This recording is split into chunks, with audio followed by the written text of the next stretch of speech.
യുക്രൈനിൽ ആണവായുധ യുദ്ധത്തിന് തുനിയരുതെന്ന് റഷ്യയ്ക്ക് മുന്നറിയിപ്പുമായി ചൈന. അമേരിക്ക ഉൾപ്പെടെയുള്ള പാശ്ചാത്യ രാജ്യങ്ങൾ യുക്രൈന് പിന്തുണ നൽകുന്ന സാഹചര്യത്തിൽ ആണവ നയം മാറ്റുമെന്ന് റഷ്യൻ വിദേശകാര്യ സഹമന്ത്രി വ്യക്തമാക്കിയതിന് പിന്നാലെയാണ് മുന്നറിയിപ്പ്. മധു കൊട്ടാരക്കര അമേരിക്കയിൽ നിന്നും തത്സമയം ചേരുന്നു. മധു, ഗുഡ് മോർണിംഗ്. യുക്രൈൻ റഷ്യയുടെ ഉള്ളിലേക്ക് കടന്ന് അക്രമങ്ങൾ നടത്തുന്ന ഈ സമയത്ത് വ്ളാഡിമിർ പുടിൻ അണുവായുധമെടുത്ത് പ്രയോഗിച്ചേക്കുമോ എന്ന് ഭയപ്പെടുന്ന യൂറോപ്യൻ രാജ്യങ്ങൾ ഇപ്പോഴും ഉണ്ട്. ലേറ്റസ്റ്റ് അപ്ഡേറ്റ്സ് എന്താണ് ഈ കാര്യത്തിൽ? Good morning. യൂറോപ്യൻ രാജ്യങ്ങൾ മാത്രമല്ല ചൈനയും ഉണ്ട്. ഈ ആണവായുധങ്ങളുടെ ഉപയോഗം സംബന്ധിച്ചുള്ള നയം മാറ്റുമെന്ന് കഴിഞ്ഞ ദിവസം റഷ്യയുടെ വിദേശകാര്യ സഹമന്ത്രി സെർജി റബ്കോവ് പറഞ്ഞിരുന്നു. 2020 വ്ളാഡിമിർ പുടിൻ അംഗീകരിച്ച ഈ നയം അനുസരിച്ച് ഏതെങ്കിലും ഒരു ശത്രുക്കൾ ആണവായുധം ഉപയോഗിച്ച് റഷ്യ ആക്രമിച്ചാലോ അല്ലെങ്കിൽ റഷ്യയുടെ നിലനിൽപ്പിന് തന്നെ ഭീഷണിയാകും വിധമുള്ള ഏതെങ്കിലും ഒരു ആക്രമണം ഉണ്ടായാലോ ആണവായുധങ്ങൾ ഉപയോഗിക്കൂ എന്നായിരുന്നു റഷ്യയുടെ നയം.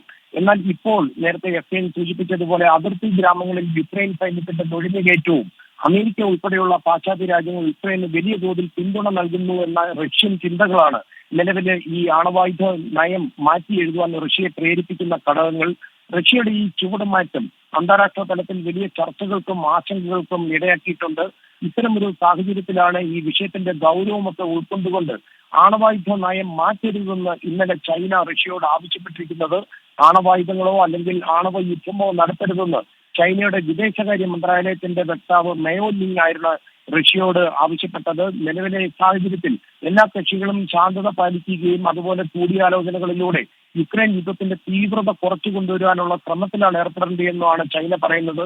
ഈ യുക്രൈൻ യുദ്ധത്തിന് തൊട്ടു മുമ്പ് ആണവ ശക്തികളായ അമേരിക്ക, ചൈന, അതുപോലെ റഷ്യ, ഫ്രാൻസ്, UK എന്നീ 5 രാജ്യങ്ങൾ ചേർന്ന് ഒരിക്കലും ആണവായുധങ്ങൾക്ക് ജയിക്കുവാൻ സാധിക്കില്ലെന്നും അതുകൊണ്ട് തന്നെ അതിന് ശ്രമിക്കരുതെന്നും ഒക്കെ ഒരു സംയുക്ത പ്രസ്താവന ഇറക്കിയിരുന്നു.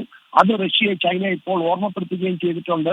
അതേസമയം റഷ്യ അതീവ രഹസ്യമാക്കി വെച്ചിരുന്ന ഒരു ന്യൂക്ലിയർ മിസൈൽ വിക്ഷേപണ കേന്ദ്രം അമേരിക്ക കഴിഞ്ഞ ദിവസം കണ്ടെത്തിയിട്ടുണ്ട്.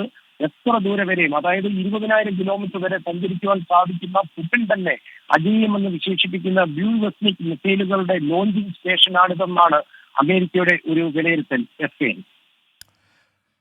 ഓക്കെ, താങ്ക് യു മധു കൊട്ടാര.